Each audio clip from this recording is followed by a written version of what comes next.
जैसा कि विदित है कि इस बार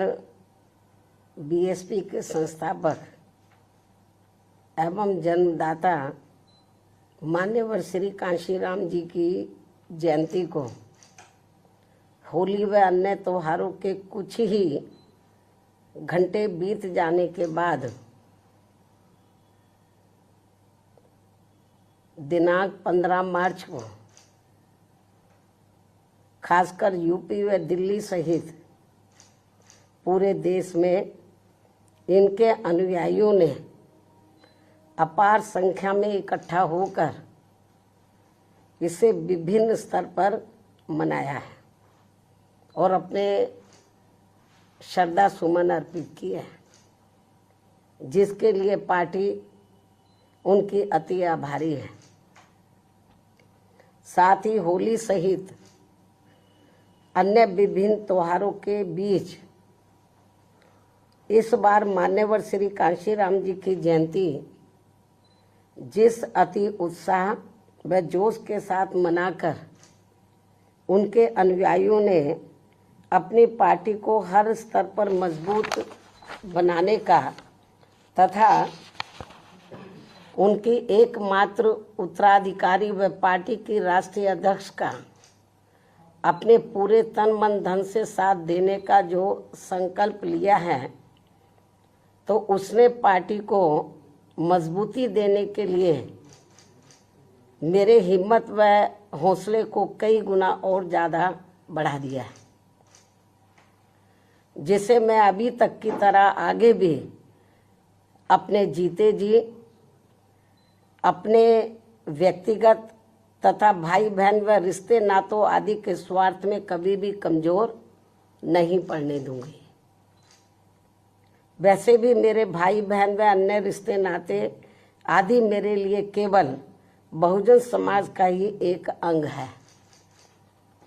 उसके सिवाय कुछ भी नहीं है। इसके अलावा पार्टी व मूवमेंट के हित में बहुजन समाज के जो भी लोग अपनी पूरी ईमानदारी व निष्ठा से कार्य करते हैं,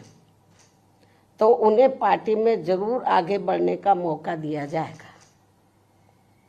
और इस मामले में मेरे रिश्ते नाते आदि भी आड़े नहीं आएंगे। यहाँ मैं सावधानी के तौर पर ये भी बताना चाहूँगी कि पिछले कुछ वर्षों से सत्ता व विपक्ष में बैठी सभी जातिवादी सांप्रदायिक व पूंजीवादी पार्टियां बीएसपी के विरुद्ध अंदर अंदर आपस में मिलकर बहुजन समाज की एकमात्र हितैषी पार्टी बीएसपी को किस्म किस्म के हथकंडों के जरिए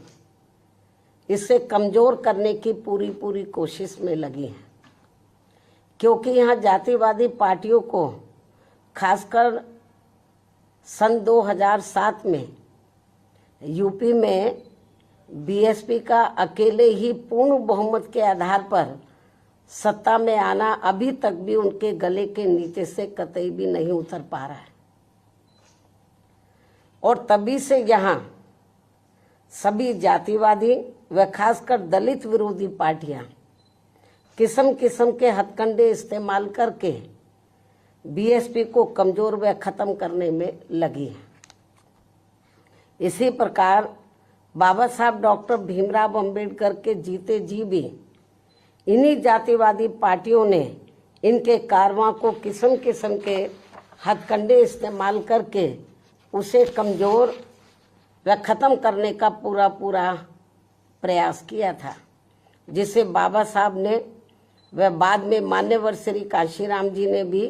इनके मंसूबों को पूरा नहीं होने दिया है। और अब मैं भी अपने बहुजन समाज के बलबूते पर इनके इस मंसूबे को किसी भी कीमत पर पूरा नहीं होने दूंगी। ये मेरा पार्टी के लोगों को वायदा है, जिसके लिए मुझे अपने बहुजन समाज का हर स्तर पर साथ मिलना भी बहुत ज़रूरी है। और अच्छी बात यह है कि बहुजन समाज पूरे तन मन धन के साथ अब मेरे साथ खड़ा है। अभी भी खड़ा है। इतना ही नहीं बल्कि दलित व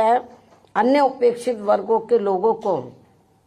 ये मालूम है कि ये लोग यूपी में बीएसपी की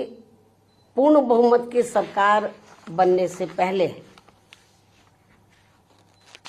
यहाँ जातिवादी उच्च वर्गों के लोगों के सामने, यानी कि जो बहुजन समाज के लोग हैं, खास तौर से दलित वर्ग के लोग, यहाँ जातिवादी उच्च वर्गों के लोगों के सामने ना तो चारपाई पर बैठ सकते थे और ना ही उनके बराबर की कुर्सी पर भी बैठने की हिम्मत जुटा सकते थे। लेकिन सन 2007 में बीएसपी की अकेले पूर्ण बहुमत की सरकार बनने के बाद से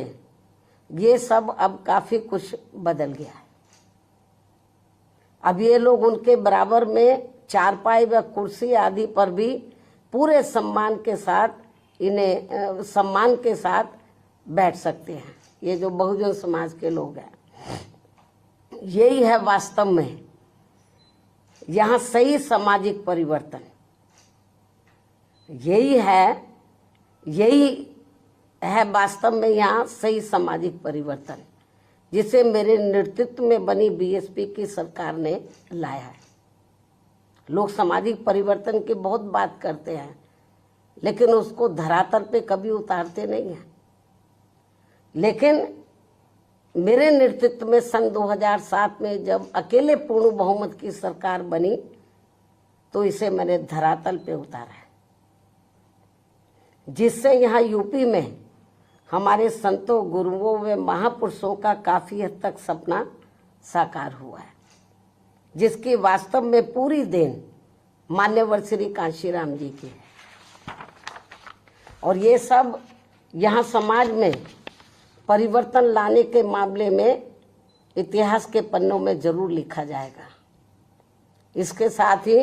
बीएसपी की सरकार ने ही यहाँ यूपी में इन वर्गों के लोगों को, यानी कि बहुजन समाज के लोगों को काफी हद तक अपने पैरों पर खड़ा किया है। अपने संतों, गुरुओं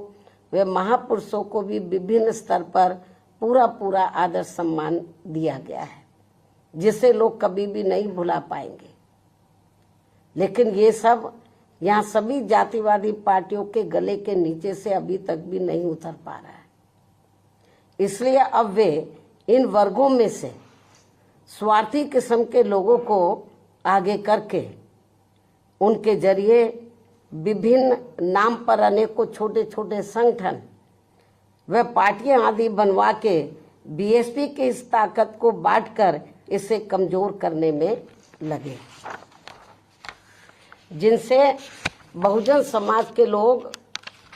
जरूर सचेत रहे। यही समय की मांग है